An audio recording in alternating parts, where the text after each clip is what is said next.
Well, hello there. It's time for Star Wars Episode 3, Revenge of the Sith, 7M2 Anakin recording.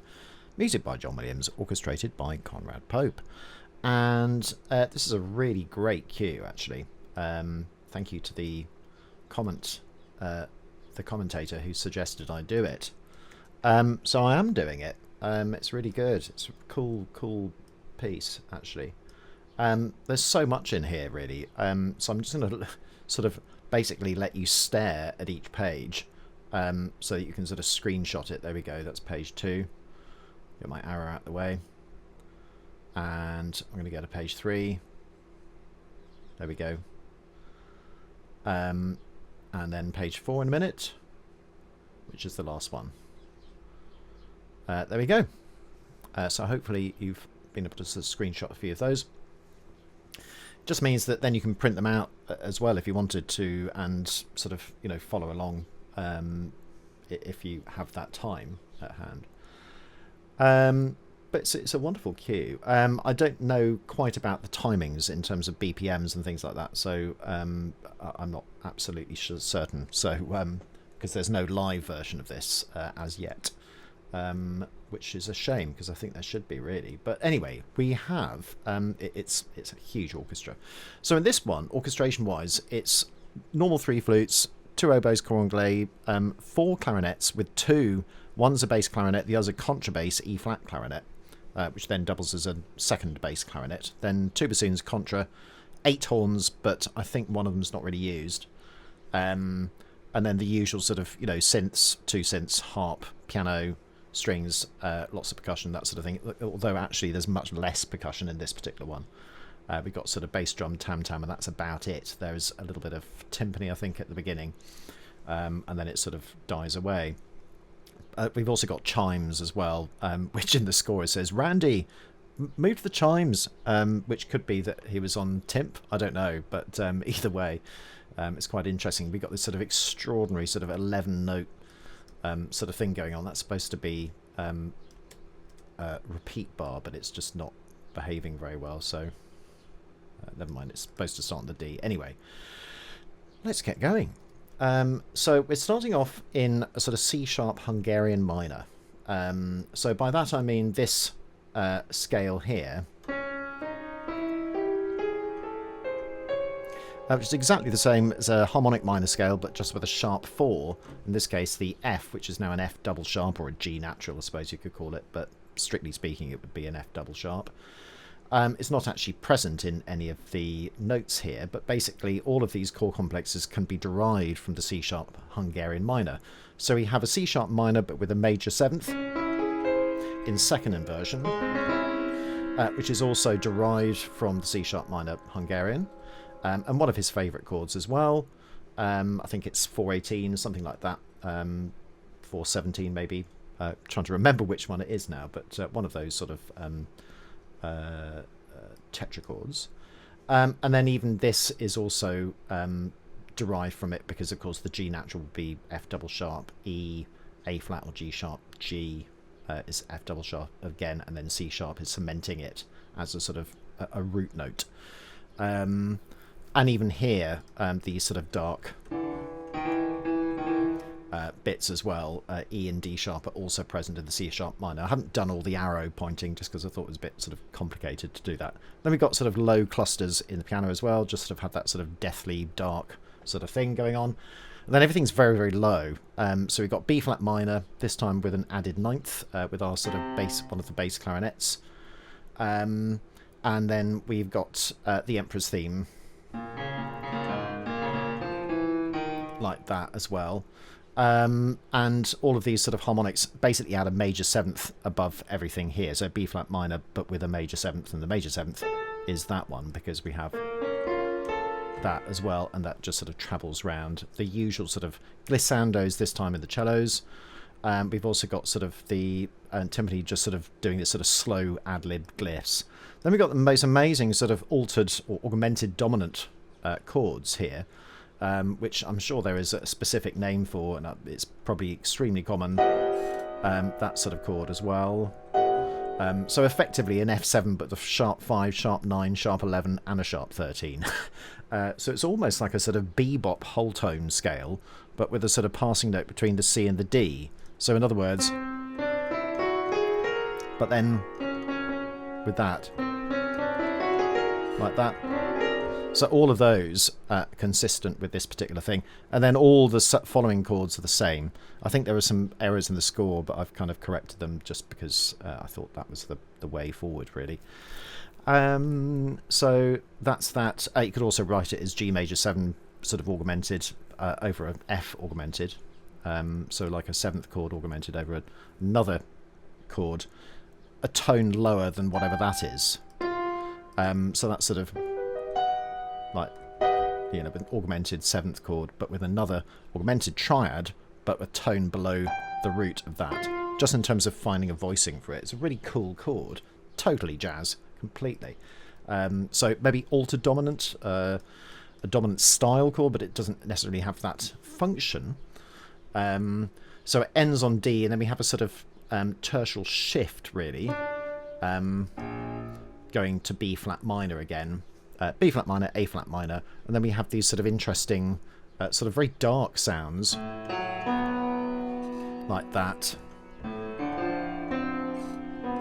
Sort of, you know, a B diminished over A, but with, actually it's a D in the bass, so it's not quite the same. And then we're into A flat minor at this point, basically solidified by the strings, like that, with synths and sort of harmonics sort of picking out these things. Then we get a really interesting sort of chord complex too. So I'm going to come on to the horns in a minute, but let's just analyse this. Like that. So that is actually works out as 2 intersecting major triads, weirdly, but they're a semitone apart. So we've got E, and we've also got E flat major as well, but it just sounds so minor, and when they're conjoined we get this chord complex known as 6Z19, which is used a lot.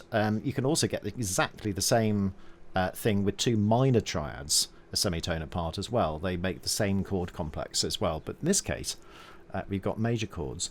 What's really interesting about it is that all of these notes here melodically spell out the same mode. So you can see that at this point we've still got, so here, so from 2 different sets, which is really interesting, but then it goes, so like the G sharp, and then like that as well. So it's really cool how it sort of does that sort of melodically and vertically as well, and it's all sort of based in that A flat minor chord. So we've also got like that. So there's actually 2 things going on at the same time. We've got the A flat minor, which is all the way through pretty much, I think it goes to E minor at that point, but then we've also got this sort of chord complex 6Z19, which is also E and E flat major as well. So you get this really extraordinary type of sound, which is really cool. And then immediately after that, and by the way, I've talked about this as a sort of Bartok technique, because Bartok uses that all the time in Mikrokosmos, basically deriving harmonic material from the melodic material, or vice versa. The question is, which came before, the chicken or the egg? We don't know. So then there's this fantastic thing in the score said, Randy on chimes, gently but sinister, not fast, and letting them all ring. So we've got this extraordinary melodic complex, which I'll play for you. Here we go.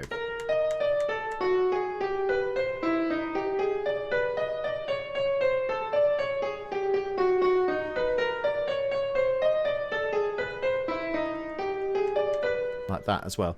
I think also there's an F sharp repeated at that point as well, and then I should have done that very quickly because there's no sort of time on these.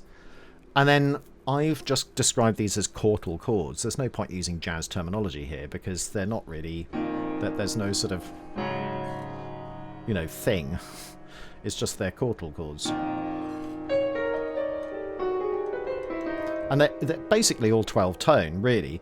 Interesting that in this particular instance, the one note missing is an F natural, and guess what? The first note is an F natural. So it's almost as if there's a sort of negative space in this, which is then taken up by this. And then we got those quartal chords, and by the way, they're all an octave lower, so you get this extraordinary sort of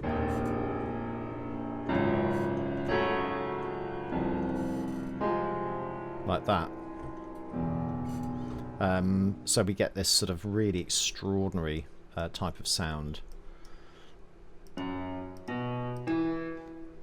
And I should have just done F sharp quartal at that point.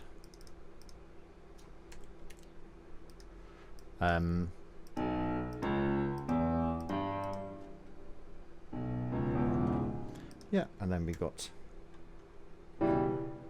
there C sharp. I think let's call it half dim. There we go, as well. So we've got sort of another chord complex going on, sort of like that, which then ends up on an E chord, so quartal E, and then we're into completely different territory. It's the sort of voca me after the confortatis, if you get my Mozart Requiem analogy. Just in terms of sort of bass, and then suddenly we get this sort of treble thing. So we got another interesting... loads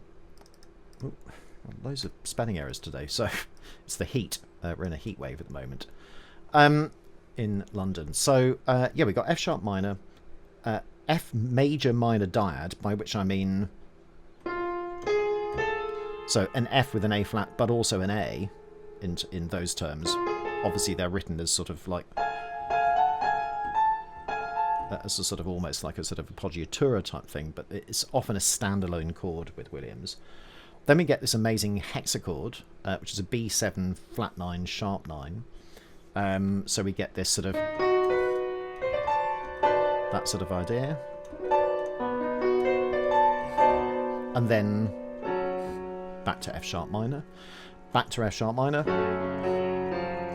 Now here, interestingly, I've chosen to sort of include the E sharp with the F sharp minor chord, because it's such a sort of, you know, that sort of F sharp minor with a major seventh, we hear it all over the time, all over the place here.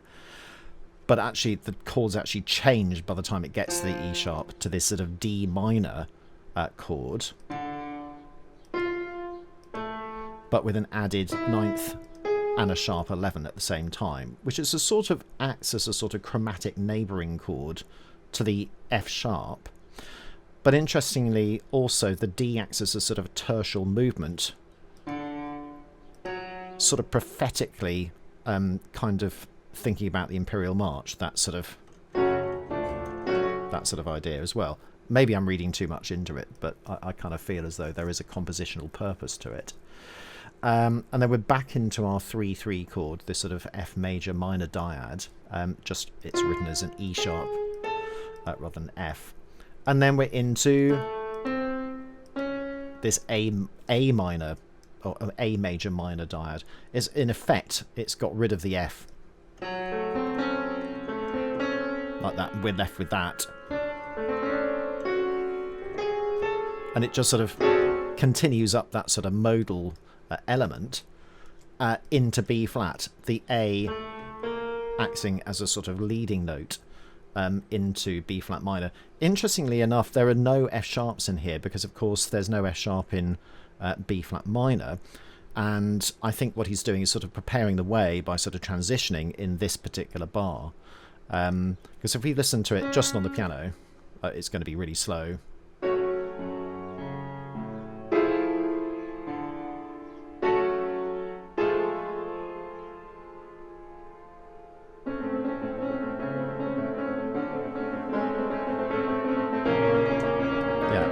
So there's a smooth transition in the sense that the F sharp sort of cancelled out, but we still have that A, and with this as well, the D's there, that's sort of leading up chromatically as well to B flat. So it's a really interesting passage, and it's always in these transition moments where he's going from one thing to another thing as the scene changes, of course, and we see sort of Obi-Wan at that point, I think. So, and here's the Force theme, very straightforward, B flat minor, but here we got a G flat chord in first inversion.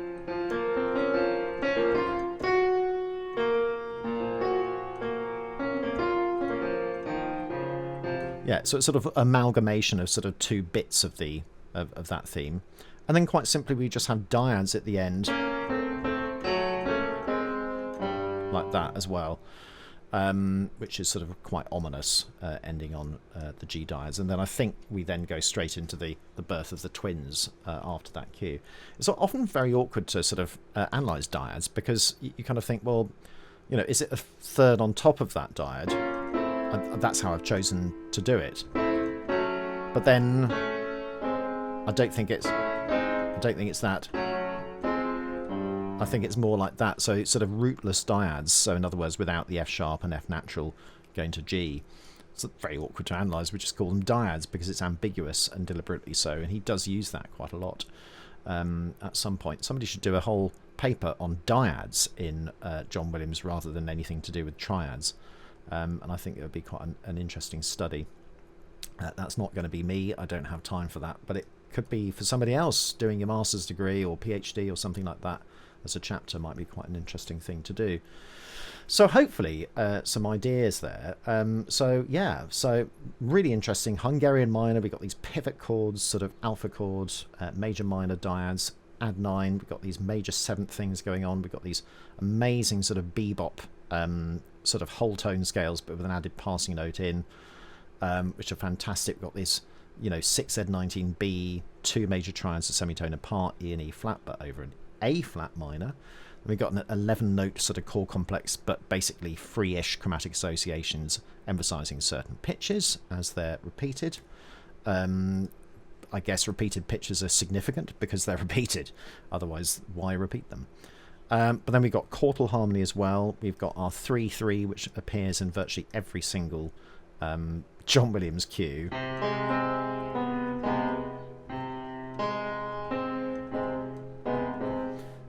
So in this case, here, I was reading bass clef for some reason, not sure why. And then we've got these sort of neighbouring chords as well, lots of dyadic stuff, and then going into sort of B flat minor Force theme at the end with dyads. And that's all for now, folks. What an amazing cue. Hope you really enjoy it, as I have done, and I will see you again very soon. Bye for now.